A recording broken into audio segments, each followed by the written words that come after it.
நான் சாப்பிட்டேன், சிரிக்கீரை செஞ்சேன், முட்டை அவிச்சேன், சோறு ஆக்கினேன். எனக்கு ஒண்டி தான் அவிச்சேன். நீ ஐயோன்னு சொல்லிட்டு வரக்கூடாது, நான் அங்கேயே தின்னுட்டு வந்துட்டேன்.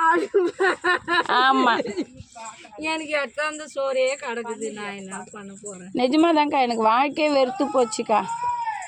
நிஜமாதான். இல்லைக்கா, ஒரு 4 பேர்கிட்ட போய் கெஞ்சுறேன்க்கா, என்னை திமுகவில் சேர்த்து விடுங்கடா அப்படின்னு சொல்லிட்டு. எல்லாரும் என்னென்ன தெரியுமாக்கா சொல்கிறாங்க, சேர்த்தே விட மாட்டேன்றாங்கக்கா. என்றைக்கு ஒருத்தவங்க என்னை ஒட்டு துணி தைக்கிறவங்கன்னு சொன்னாங்களோ, ஒரு சாதாரண சாக்கடை குழா விஷயத்தில் இந்த மாதிரி பண்ணவங்க. அதுக்காக தான் போய் ஒரு உறுப்பினர் கார்டு ஒன்று வாங்கிடணும், நம்மளுக்கு ஒரு அடையாளம் வேணும் அப்படின்னு நான் நினச்சி தான்க்கா அந்த கட்சியில் திமுகவில் சேர்த்து விடுங்க அப்படின்னு சொன்னேங்க்கா. அதுக்கு என்ன சொல்கிறாங்க, உனக்கு நான் பணம் சம்பாதிக்க ஆசை வந்துச்சான்னு கேட்குறாங்க. ஒருத்தவங்க என்ன சொல்கிறாங்க, டைலர் கடை வச்சுருக்குற உனக்கு எதுக்கு அந்த வேலைன்றாங்க. ஒருத்தவங்க வீட்டு வேலைக்கு போனவன்னு சொல்கிறாங்க. ஒருத்தவங்க உங்கள் அப்பா டீ கடையில் வேலை செஞ்சிருந்தவர் தானே, பொண்ணு எதுக்கு ஆசைப்படுதுன்னு கேட்குறாங்க. நம்மளை ஒரு இடத்துல ஒருத்தவங்க அவமானப்படுத்திட்டாங்கன்னாக்கா, அந்த இடத்துல நம்ம ஒரு கொஞ்சமாவது நல்லா இருக்கணும்னு காமிக்கணும்லக்கா. அதுக்கு தான் நான் ஆசைப்பட்டேன். நிஜமா எனக்கு இது ஆசை கிடையாதுக்கா. நீ என்னென்ன நினச்சிக்க, நான் நினச்சிருந்தா திருப்பூரில் இந்த மாதிரியெல்லாம் ஒரு விஷயம் எனக்கு நடக்கவே இல்லைக்கா. ஒரு சாதாரண ஒரு குழா விஷயத்தில் அவங்க என்னை கேட்டாங்கக்கா, துணி தைக்கிறவ தானே, உன்னை போய் நான் பாவம் பார்த்தேன் பாரு, நீ ஆள் வச்சு செஞ்சுக்கிட்ட, உங்ககிட்ட பணம் தான் நீ வச்சுக்கோ. ஏங்க ஒரு 1500 ரூபாயில் நான் என்ன அவ்வளோ ஒரு லட்சாதிபதியா? அதே 1500 போய்டும் தானே. அந்த அவங்க அன்றைக்கி எனக்கு இந்த குழா விஷயத்தில் அவர் வந்து கேட்குறாரு, கவுன்சிலர் திணிக்கும், ஒரு 1500 உன்னால் வச்சு அந்த குழாவை ரெடி பண்ண முடியல. அந்த 1500 நான் ஒட்டு துணி தைச்சி அந்த 1500 குழாக்காரர்கிட்ட கொடுத்து நான் எங்கள் வீட்டுக்கு குழா ரெடி பண்ணேன். அந்த கவுன்சிலருக்கு அது 1500 பெருசாக தெரிஞ்சுது. அவர் சொல்கிறாரு, துணி தைக்க போனால் போது நம்மளே குழா ரெடி பண்ணி தரலாம். எத்தனை நாளுக்கா நான் கவுன்சிலருக்கு ஃபோன் பண்ணுறது? எத்தனை நாள் தெரியுமாக்கா அவங்க வீட்டுக்கு நான் ஏறி இறங்கினேன்? கண்டுக்கவே மாட்டேன்றாங்கக்கா. அதுக்கப்புறம் தான் ஒருத்தங்கிட்ட சொன்னேன், பா இந்த மாதிரி குழா ஆயிடுச்சுப்பா அப்படின்னு சொன்னேன். அதுக்கு அவங்க என்ன சொன்னாங்க, நீ யாராச்சும் போய் பாருமா அப்படின்னாங்க. சரி, குழாக்காருக்கு ஃபோன் போட்டு, அண்ணா கொஞ்சம் ரெடி பண்ணுனா என்ன. குழா ரெடி பண்ணாங்க. 1500 கொடுத்துட்டு என் வேலையை முடிச்சுட்டு நான் போயிட்டேன். அப்போவே நினச்சேன், சரி நம்ம போய் திமுகவில் போய் சேர்ந்துக்கலாம், ஏதாவது ஒரு அடையாளத்தை உருவாக்கிக்கலாம் அப்படின்னு தான் நான் நினச்சேன். அதுக்கு இத்தனை போராட்டம். நான் ஏன் அழிஞ்சேங்க்கா அவங்கக்கிட்ட. எத்தனை ஃபோன் தெரியுமா பண்ணியிருப்பேன். இந்த ஊரில் தாங்க்கா இருக்கிறேன், இந்த ஊரில் தான் இருக்கிறேன். என்ன சொல்லுதுன்னு எனக்கே புரியல.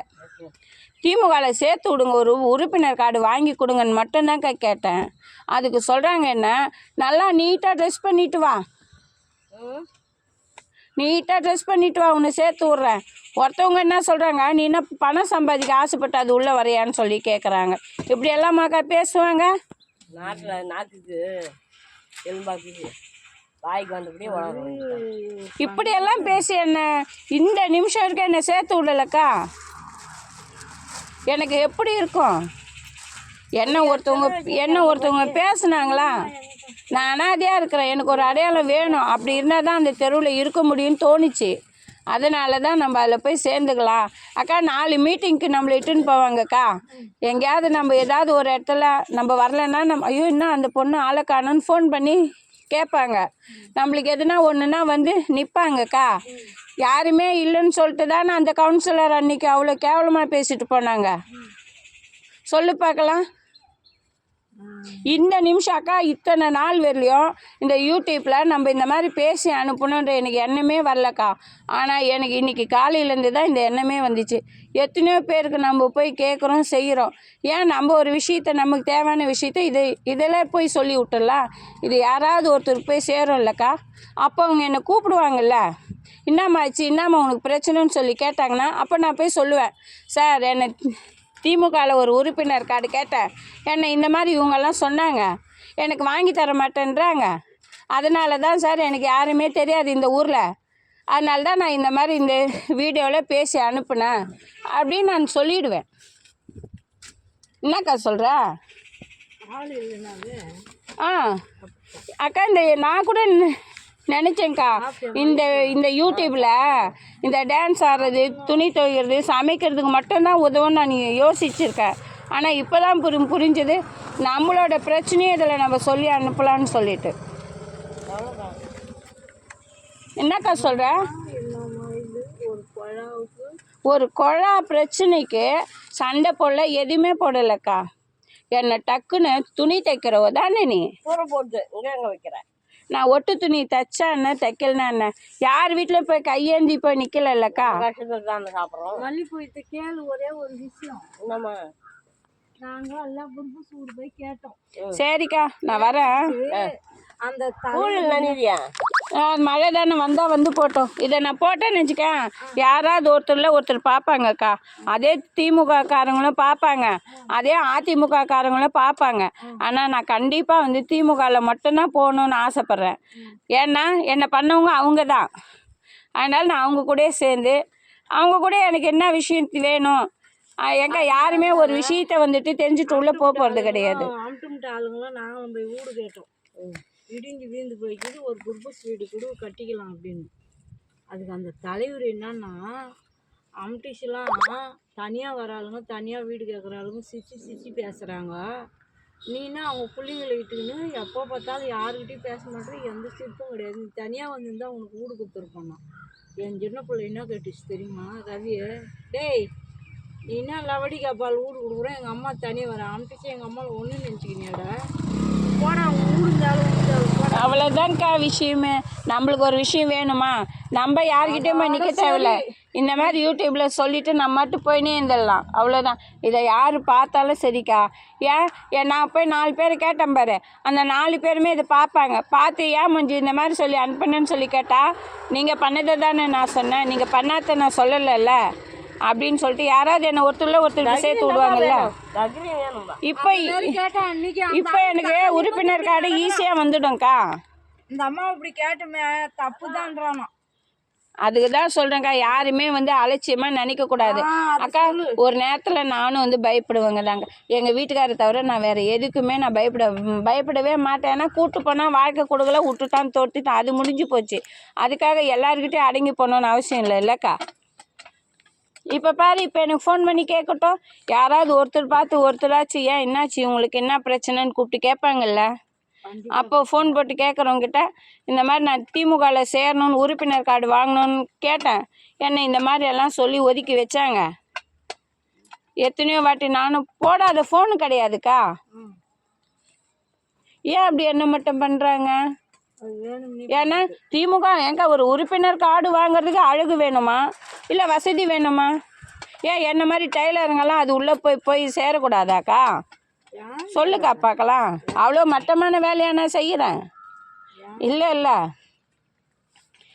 ஆனால் இப்போ இது மூலிமா யாருக்காவது ஒருத்தர் கண்ணில் பட்டா கூட யாராவது என்னை கூப்பிட்டாக்கா நான் கண்டிப்பாக நான் சொல்லுவேன், ஒரு உறுப்பினர் கார்டு வேணுன்றதுக்காக தாங்க நான் இதை போட்டேன் அப்படின்னு நான் தாராளமாக சொல்லிட்டு போயிடுவேன். எனக்கு அது கிடைச்சாலும் சரி, கிடைக்கலனாலும் சரி, இது எனக்காக போட்டேங்க்கா. நான் இது மூலமாவது எனக்கு உறுப்பினர் கார்டு கிடைச்சா எனக்கு சந்தோஷம்தான். நான் எதுக்கா எல்லாருக்கிட்டையும் போய் சுற்றி நீங்கள் சேர்த்து விடுங்கன்னு நம்மளுக்கு கேட்டுன்னு உட்காந்து இருக்க போகிறோம்? நம்மளுக்கு இந்த ஊரில் யாரு தெரியும்? யாரையுமே தெரியாது. எந்த ஒரு விஷயமும் தெரிஞ்சுட்டு அக்கா இதை கேளுக்கா, எந்த ஒரு விஷயமே தெரிஞ்சுன்னு எல்லாரும் உள்ளே போகிறதுக்கு இல்லை. சரியா போய் ஒன்று ஒன்றா பழகிக்குவோம். இது கண்டிப்பாக தெரிஞ்சுக்கணும்னு யாருனாலும் கேட்பாங்க. நம்ம அது ஆகணும் இது ஆகணும்னு ஆசைப்பட்டோம், எதுவுமே கிடையாது. ஒரு கார்டுக்கு வேணுன்றது தான், அவ்வளோதான். வேறு எதுவும் நம்ம அவங்கக்கிட்ட போயிட்டு நிற்க போகிறது கிடையாது. அப்படியே கார்டு கிடச்சிச்சா நானும் திமுகவில் டக்குன்னு வீட்டாண்ட ஒரு போர்டு ஒன்று பெருசாக மாட்டி தொங்க விட மாட்டேன். என்னை ஒட்டு துணி தைக்கிறவங்கன்னு சொன்னாங்களோ அந்த கவுன்சிலர் முன்னாடியே போர்டு ஒன்று தொங்க விடணும்னு எனக்கு ஒரு ஆசை. அதை நான் கண்டிப்பாக செய்வேன். நான் பார்த்து வளர்ந்த பசங்கக்கா அவங்கெல்லாம். சொல்லு பார்க்கலாம், பணம் இருக்கிறதுக்காக எல்லாரையும் அப்படி பேசிடலாமாக்கா? சொல்லுக்கா, பணம் இருக்குதுன்றத நீ வந்து நான் என்ன சொல்கிறேன்னா, நீ வசதியானவங்கன்னா வசதியாகவே இருந்துட்டு போ. அப்படி நான் என்ன பண்ணேன் சொல்லு பார்க்கலாம். என்கிட்ட இருக்குதோ இல்லையோ, என்னக்கா சொல்கிற? ஒரு 1500 ரூபாய்க்கு நீ பார்க்குற, அது சரி. அந்த 1500 நான் ஒட்டு துணி போட்டு தைச்சி எங்கள் வீட்டு காவை கவர்மெண்ட்டு செய்ய வேண்டிய வேலையை நான் எடுத்து செஞ்சேன். பரவாயில்லையே. அந்த கோபம் ஆத்திரம் எனக்கு இருக்காது. இப்போ இப்படி பார்ப்பாங்க பாப்பா. பார்க்கட்டுமேக்கா, எனக்கு என்னக்கா, எனக்கு ஒன்றுமே கிடையாதுக்கா. எனக்கு என்ன பிரச்சனை? எனக்கு எந்த பிரச்சனையுமே கிடையாது. என்னை கூப்பிட்டு கேட்டாங்கன்னா நான் சொல்லுவேன், சார் இந்த மாதிரி காவை கட்டினாங்க, இந்த மாதிரி பழுப்பு உடஞ்சி போச்சு. நான் கேட்டேன், ஒரு வாட்டிக்கு 4 வாட்டிக்கு வீட்டாண்ட போனேன், எனக்கு எந்த பதிலுமே வரல. நானாக ஆளுங்களை கூட்டின்னு வந்து காசை ரெடி பண்ணி நான் போட்டேன். அதுக்கு என்ன சொன்னாங்க, துணி தைக்கிறவ தானே, உங்கள்கிட்ட பணம் தான், நீ என்ன ஒன்றா பண்ணுவேன்னு சொல்லி கேட்டாங்க. பண்ணிட்டு போகிறேன். 1500 நான் என்ன சாதிச்சுட போகிறேன்? போவே போய் கேட்டுக்கிட்டு போ. சரிக்கா, நான் போகிறேன். இதை யாராவது பார்த்தாங்கன்னா கேட்பாங்க, அப்போ நான் அவங்ககிட்ட ஈஸியாக கார்டு வாங்கிக்குவேன். பட்டுமா? சோறு இப்படி சாப்பிடாத காலையில். இல்லை அடி பிடிச்சதை சாப்பிடுங்க, வயிற்றுக்கு நல்லது இல்லை, கறி ஆகுதுங்க. இல்லை வேணாம் சோறு வட்டுது அப்படிதான் இருக்கும். தாளிச்ச சோறா? சரி விடு, நம்மளாம் அவ்வளோதான் அது எதிர்பார்க்கக்கூடாது. கேட்டுங்க. நம்மளுக்கு பழைய சோறாக இருந்தாலும் புது சோறாக இருந்தாலும் நம்ம காலையில் சாப்பிட்ணும், வயிறு ஃபுல்லாக சாப்பிட்ணும். ஆனால் அதே கொஞ்சம் வசதியாக இருக்கிறவங்களுக்கு, ஆனால் அவங்களாலலாம் 2 இட்லி சாப்பிட்ணுன்னா கூட பயந்து தான்க்கா சாப்பிடுவாங்க. ஏன்னா அந்த மாதிரி உடம்பு கண்ட்ரோல் ஒவ்வொருத்தருக்கு போயிடும். புரியுதா? சரி, இது நல்லா இருக்குதோ நல்லா இல்லையோ, ஏமா எனக்கு வயிறு ஃபுல்லாக இருக்குது, இது நல்லா இருக்குதோ நல்லா இல்லையோ, நான் தான் சொன்னாலே சிரிக்கிற வச்சு முட்டை வச்சு சாப்பிட்டு இன்றைக்கி இதுக்கு ஒரு எண்டு கொடுத்துடுவோம். இது உறுப்பினர் கிடைக்குதா கிடைக்கலையான்னு பார்த்துடுவோம் அப்படின்ட்டு தான் இன்றைக்கி ஒரு என்ன சொல்கிறது யோசிச்சுட்டே வந்தேன். பார்க்கலாம் விடு. ஆனால் இதை பார்ப்பாங்க பாரு. என்னால் 2 இட்லி சாப்பிட்றேன். பரவாயில்ல விடு, 2 வாட்டி நான் 9 வாட்டி கூட நம்ம சாப்பிட்டுக்கலாம். நான் சாப்பிட மாட்டேன், ஆனால் மாரி இருந்தால் சாப்பிட்டுடுவேன். சரிக்கா, பார்க்கலாம். இது எனக்காக எடுத்த வீடியோ தான். நான் இதை யாராவது ஒருத்தர் பார்த்துட்டு திமுககாரங்க யாராவது என்னை கூப்பிட்டு கேட்டாங்கன்னு நினச்சிக்கேன், உங்கள் கட்சியில் ஒரு உறுப்பினர் கார்டு வாங்கி தரத்துக்கு தாங்க நான் கேட்டேன். எனக்கு யாரும் ஹெல்ப் பண்ணலை, அதுக்காக தாங்க இந்த மாதிரி ஒரு வீடியோவை போட்டேன், முடிஞ்சா எனக்கு ஹெல்ப் பண்ணுங்க அப்படின்னு சொல்லிட்டு வாங்கிடுவேன். சரியா? எனக்கு வாங்கியே தரமாட்டேன்னு அந்த 4 பேர் உக்காந்துருந்தாங்க பாரு, அவங்க மூக்கை இப்படியே உடச்சிடுவேன் நான். சரியா? அவங்க நினச்சிட்டாங்க அவங்க அப்பா எச்ச கிளாஸ் கழுவுனு தானே அப்படின்னு சொல்லிட்டு. நான் எச்ச கிளாஸ் கழுவுன குடும்பத்திலேருந்து வந்ததாகவே இருக்கட்டேங்க்கா, அது எனக்கு சந்தோஷந்தான். என்ன சொல்கிறேன், யார்கிட்டேயும் போயிட்டு புருஷனே 18 வருஷமாக விட்டு வேலைக்கு போனேன். அப்போ கூட எந்த சொந்தக்காரங்க வீட்லேயும் போய் நான் உட்காரல. ஆனால் அதே அனாதை ஹாஸ்டலில் உட்கார்ந்தேன் நான். ஆமாம், அனாதை ஹாஸ்டலில் இருந்தேன். கிட்டத்தட்ட 1 வருஷம் இருந்தேன் நான் அனாதை ஹாஸ்டலில். இன்றைக்கி வரைக்கும் அவங்களோட ஆதரவுலே இருந்துட்டு நான் போயினே இருந்துடுவேன். நீனா அனாதையா? உனக்கு நான் இருக்கேன், கம்முன்னு போ. எனக்கு அன்றைக்கி யாரும் நான் உனக்காக இருக்கிறேன் மஞ்சு அப்படின்னு ஒரு சப்போர்ட்டுக்கு யாராவது எங்கள் வீட்டு ஆளுங்க இருந்திருந்தாங்கன்னா நான் அனாதையாக போய் இருந்திருக்க மாட்டேன். நான் மெட்ராஸில் இருக்கேக்கா, சைதாப்பேட்டை எதிர்க்க தமிழ்நாடு சமூக நல மையம்னு ஒன்று இருக்குது. அவங்க மூலியமாக தான் நான் திருப்பூருக்கு போனேன். அந்த ஹாஸ்டலில் பொறுத்தவரையும் 1 வருஷம் மட்டும்தான் அவங்க கூட நம்ம இருக்க முடியும். அந்த 1 வருஷம் நம்மளுக்கு உண்டானது எல்லாமே அவங்க தருவாங்க. சோப்பு, சீப்பு, பவுட்ரு, சோப்புலேருந்து. அதுக்கு 1 வருஷம் கழித்து அந்த 1 வருஷத்துக்குள்ளே நம்மளை வந்து வேலைக்கு அனுப்புவாங்கக்கா. வேலைக்கு அனுப்பி நம்ம காசெல்லாம் நம்ம அவங்கக்கிட்ட தான் கொடுப்போம். நம்ம வெளியே வரும்போது நம்ம கொடுத்த காசு நம்மளுக்கு அவ்வளோ சப்போர்ட் பண்ணுவாங்கக்கா. அந்த 1 வருஷத்தில் வந்து நம்மளுக்கு வந்து தைரியம் கொடுப்பாங்க. ஏன் மறுபடியும் நாங்கள் அனுப்பணும் நீ பார்க்குற? அதெல்லாம் முடியாது, வேணா சொல், நானே உன்னை வச்சுக்கிறேன். அந்த 1 வருஷத்தில் நம்மளுக்கு வந்து தைரியம் கொடுப்பாங்கக்கா. ஆளுங்களை எப்படி இருக்கிறவங்கெல்லாம் வெளியிலலாம் போனால் ஒரு இடத்துல எப்படி நடந்துக்கணும், எப்படி பேசணும், அதெல்லாம் நம்மளுக்கு ட்ரைனிங் கொடுப்பாங்க. தினம் ஒருத்தர் வந்து கிளாஸ் எடுப்பார். வெளி உலகத்துலலாம் போனால் நம்ம எப்படி இருக்கணும், நம்ம எதனால் ஏமாந்தோம், யாரால் நம்ம ஏமாற்றப்பட்டோம், எல்லாமே சொல்லி தருவாங்க. அந்த தைரியம் வர வர வர நம்மளுக்கு ஒரு ஆட்டோமேட்டிக்காக ஒரு மைண்டு செட் ஆகிடும். அதுக்காக தான். அதெல்லாம் போகாத விடு, சரியா? ஆனால் என்னை பொறுத்த வரையும் நான் அப்படி வாழ்ந்த ஒரு வாழ்க்கை எனக்கு அனாதையாகவே தெரியலக்கா. இந்த 3 வருஷமாக அத்தனை சொந்தக்காரங்க முன்னாடி அனாதையாக வாழ்ந்துன்னு இருக்கிறேன் பாரு, அதுதான் கடவுள் எனக்கு கொடுத்தான் பாரு ஆப்பு. எவ்வளோ பெரிய ஆப்பு கொடுத்துருக்குறான் பாரு. இத்தனை வருஷம் சொர்க்கத்தை காட்டிட்டு இந்த 3 வருஷம் நரகத்தை காட்டின்னு உட்காந்துருக்காரு பாரு கடவுள். என்னவோ சரிக்கா, நான் வரவா. இதுக்கு மேலே நின்னுச்சுக்க முருகண்ணன் வருவார். அம்மா துணி வேணும், அம்மா துணி வேணும்னு கத்துவார் என்ன. சரி வைக்கட்டா. போயிட்டு வாங்க. நாளைக்கு அவங்க ஊருக்கு போகிறாங்களாங்க்கா. யாரு? இந்த அண்ணன் தான், இந்த டீக்கார அண்ணன் ஊருக்கு போகிறாராம் அம்மா. அவங்களுக்கு தான் ஒரு 5 ப்ளவுஸோ 4 ப்ளவுஸோ ஞாபகம் இல்லை. இன்றைக்கி அவங்களுக்கு தான் தைக்க போகிறேன். சரி வரவா. சிரி என்னம்மா? சிரிச்சாதான் போவேன்.